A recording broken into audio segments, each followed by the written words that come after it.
Congress party ఆదేశిస్తే ఎవరైనా ఎక్కడైనా పోటీ చేసేందుకు సిద్ధంగా ఉండాలన్నారు. పార్టీలోని ఎవరైనా అధినాయకత్వం ఆదేశాలు పాటించాలన్నారు. సజ్జల రామకృష్ణ సమస్యలపై మాట్లాడితే బాగుంటుందని హితవు పలికారు. కడప ఎంపీగా ఉన్న అవినాష్ రెడ్డి కడప స్టీల్ ఫ్యాక్టరీపై పోరాటం ఎందుకు చేయలేదని ప్రశ్నించారు. ఇక విశాఖ స్టీల్ ప్లాంట్ ప్రైవేటీకరణ కానివ్వమన్నారు. అన్ని జిల్లాల పార్టీ అధ్యక్షులతో వైఎస్ షర్మిల భేటీ అయ్యారు.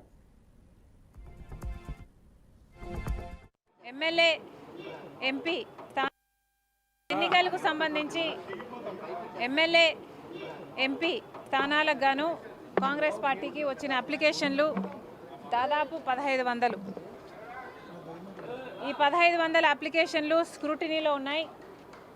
ఇంకా ఎక్కడా ఏది ఫైనల్ కాలేదు. అన్ని సర్వేలు జరుగుతున్నాయి.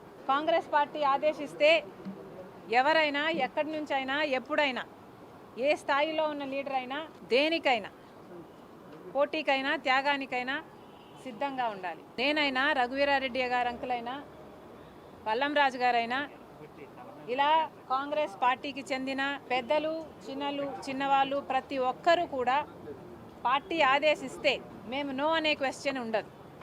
అది కాంగ్రెస్ పార్టీ కార్యకర్తల సైనికుల క్రమశిక్షణ. కాంగ్రెస్ పార్టీ ఆదేశిస్తే ఎవరైనా పోటీకి సిద్ధమే. మాలో కాంగ్రెస్ పార్టీ కుటుంబంలో ఉన్న ఎవరైనా సిద్ధమే.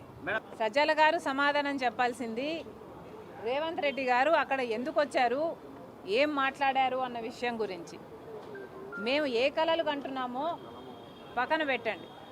మీరు ఏ కలలు కంటున్నారో ప్రజలందరూ గమనిస్తున్నారు. మిమ్మల్ని ఇంటికి పంపడానికి ప్రజలందరూ సిద్ధంగా ఉన్నారు. సజ్జల గారు మళ్ళీ చెప్తున్నాం, విశాఖపట్నం ప్రైవేటైజేషన్కు కాంగ్రెస్ పార్టీ ఒప్పుకోదు. కాంగ్రెస్ పార్టీ ఈరోజు విశాఖపట్నం కోసమైనా, ప్రత్యేక హోదా కోసమైనా, పోలవరం కోసమైనా, రాజధాని కోసమైనా, కడప స్టీల్ ఫ్యాక్టరీ కోసమైనా, ఇలా ఏపీ రీఆర్గనైజేషన్ యాక్ట్లో ఉన్న ఆంధ్ర రాష్ట్రానికి చెందిన హక్కులన్నిటి కోసం కొట్లాడుతున్న ఏకైక పార్టీ కాంగ్రెస్ పార్టీ. ఈరోజు సజ్జల్ గారిని అడుగుతున్నాము. అవినాష్ రెడ్డి గారు జగన్మోహన్ రెడ్డి గారి సొంత కజిన్. మరి అట్లాంటప్పుడు వైసీపీలో ఎంపీగా ఉండి కూడా అవినాష్ రెడ్డి గారు ఎందుకని కడప స్టీల్ ఫ్యాక్టరీ కోసం ఏ పోరాటము చేయలేదు? ఇంతవరకు కడప స్టీల్ ఫ్యాక్టరీ ఎందుకు రాలేదో ముందు సజ్జల గారు, అవినాష్ రెడ్డి గారు, జగన్మోహన్ రెడ్డి గారు సమాధానం చెప్పాలి.